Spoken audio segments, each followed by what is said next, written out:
Meghan Markle and Prince Harry have continued their professional separation. Following Prince Harry's lukewarm visit to Canada to promote Invictus Games early next year, Meghan Markle has conducted her very own solo engagement. Hi everybody, I'm Beebs Kelley. Thank you for joining me for another video. Please do consider subscribing if you have not yet already, and if you would like to, click the like button and leave a comment. Only if you want to. So Meghan Markle has really reduced the amount of engagements. I don't like using that word for Harry and Meghan because it's not really engagements. Engagements is what you call it when a royal is doing something. When Harry and Meghan are doing something, it's really just down to publicity. Because as we've established, there's no sort of diplomacy involved, there's no official role, they're not officially connected to anything except for their own endeavors, which are profitable. Even though Archewell is listed as a not-for-profit organization, they still can get paid and bill a lot of their expenses to it. They can bill all their travel and security when they're going and doing these sorts of things.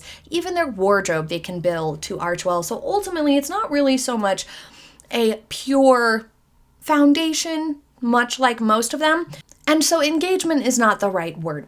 Publicity stunt or publicized event, maybe. But with Meghan paring down her schedule pretty aggressively after their Colombia trip and it wasn't received super great, Meghan Markle and Prince Harry had initially been trying to teamwork their way through 2024. But after both Nigeria and Colombia's publicized vacations went really poorly and were received with lots of backlash from the public and even concerns from the host countries themselves of what exactly are we being billed for? Why are we having to pay for this nonsense? It's ridiculous. Harry and Meghan had to reevaluate their strategies, and they have divided their professional profiles or images, at least somewhat, to some extent. Meghan also experienced some challenges, you could say, when The Hollywood Reporter and The Daily Beast interviewed people who had worked with and still work with the Sussexes and had negative experiences. So Meghan's fall season has been full of more fails, of bad publicity, of really tragic moments for her in terms of her PR and her public-facing persona. It's taken a big hit. And so that combined with their general decision to strategize as two separate entities, Meghan hasn't done as many events this fall. We talked about her Girls Inc. event.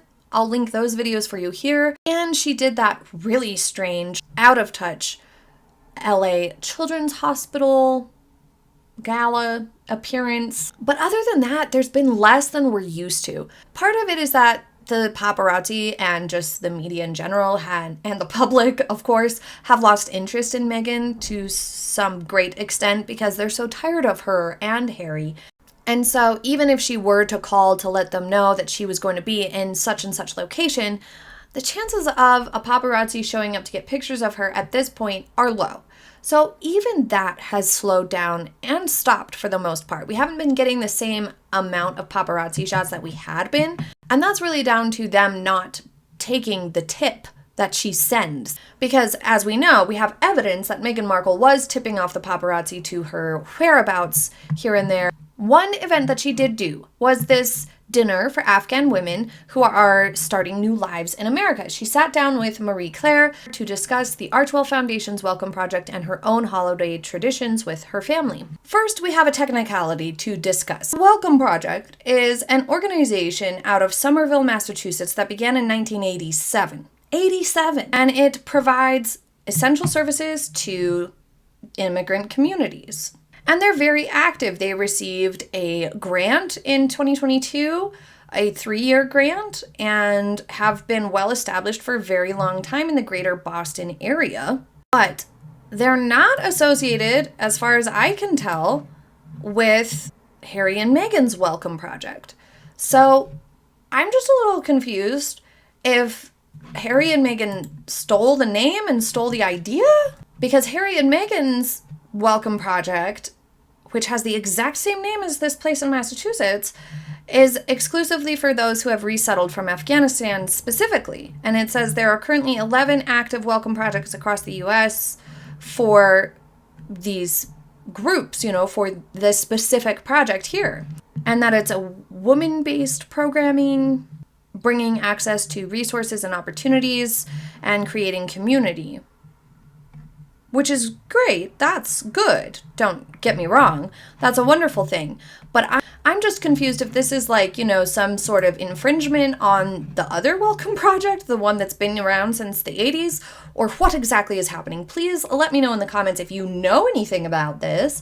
But it would seem like that at least is a trademark problem or conflict that maybe just has yet to surface, but is waiting. It will eventually if it isn't already. But anyway, moving on. I want to preface this conversation with support for this type of organization and charity. I think it's a great thing. My neighborhood has lots of similar sorts of programs. I think that access to them is wonderful. Very, very empowering, very, very good thing to do. So I fully support the vibe and the intention behind this sort of a project of just creating that community to help each other out and have that sense of familiarity, because it can be very disorienting being in a completely new place and not knowing people, and you really need that sense of community and having places to go and stuff like that. So all of that I think is good. But as usual, something that should be a really good thing and should be a really wholly positive situation gets negatively impacted by Meghan Markle. In this case, it's that the articles that are supposed to be about the Welcome Project ended up getting overshadowed with Meghan's comments about her personal life. At some point, she's going to have to control herself and stop bringing everything and every conversation back to herself and stay on message sometimes, if this is the type of work she wants to pursue. We also run into some degree of confusion when we're looking at this and talking about this because Harry and Meghan do latch on to stuff that's not their own and take credit for things that they didn't actually set up or establish.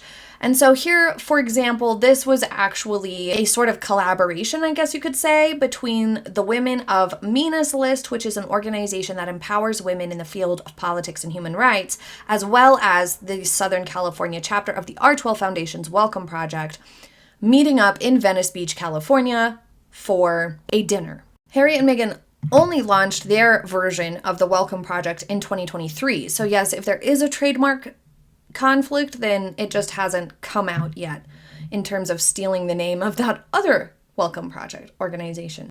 Meghan previously met some of these women at a cooking event in February, so at least it's not a one-off at this point, so that is a positive. Here is where things start to slide sideways. From my standpoint, I think part of why we wanted to make sure we had this opportunity to all be together again, so many of us right now, is that as the holidays come up and have already begun in many regards, it brings up so much emotion for people. You miss home, you miss your country, and also can find comfort in the new community that you have here. I'm grateful that we are able to be a part of that community. She could have just said that the holidays coming up can bring a lot of emotion. She can just edit herself and cut out this whole, it's about my standpoint, as if she's the only one who can think about these things or that can see something from the standpoint of, oh yeah, the holidays are gonna be more of an emotional time. It's a good time to connect.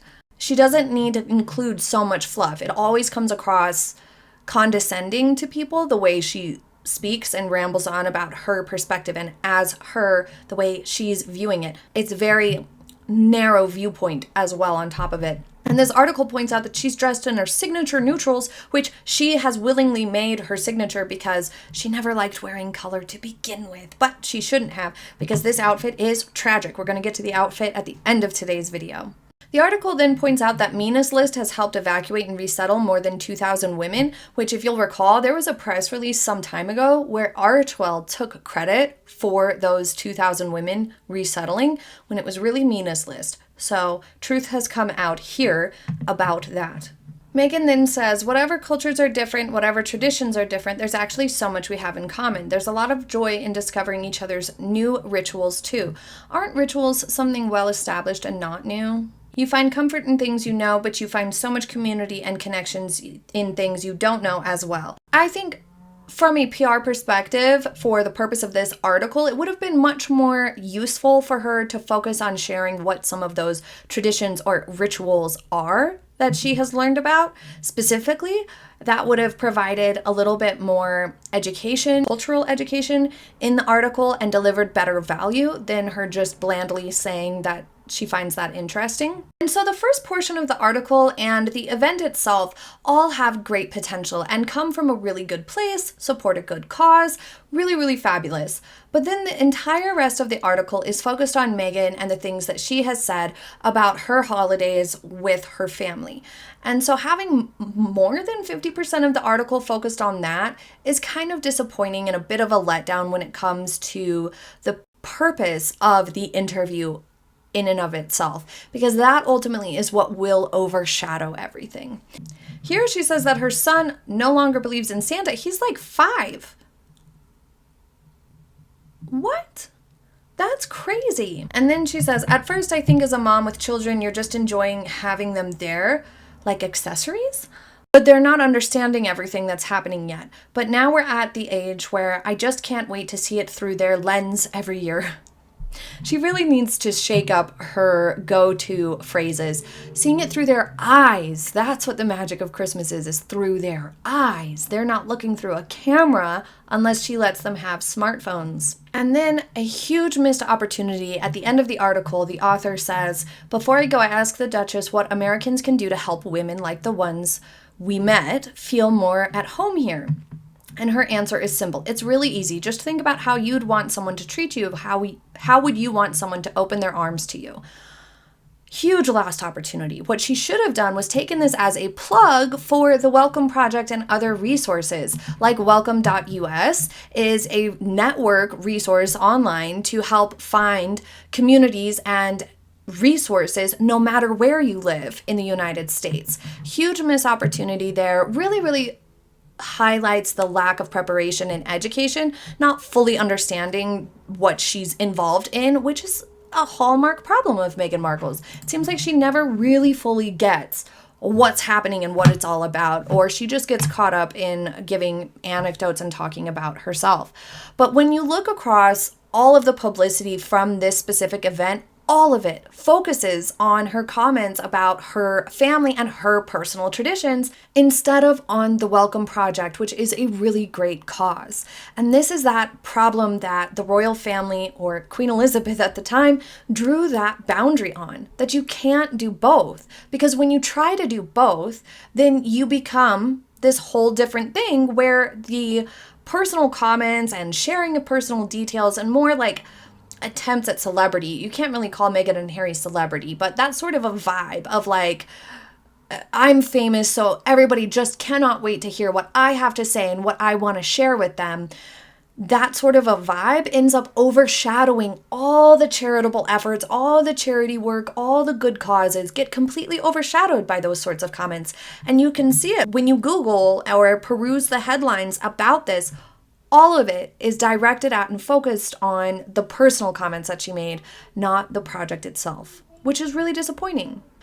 So at the end of the day, while it is a really good project and a really good cause, a great idea, does it benefit from the publicity that Meghan brought to the table? Unfortunately, no, because the Meg does motivate people to actually avoid the projects that she's involved with. She failed to provide a resource or an opportunity for education in that interview. If she really wanted to uplift the Welcome Project, maybe it would have been best to find an ambassador, like someone else entirely, to host the dinner for publicity from them.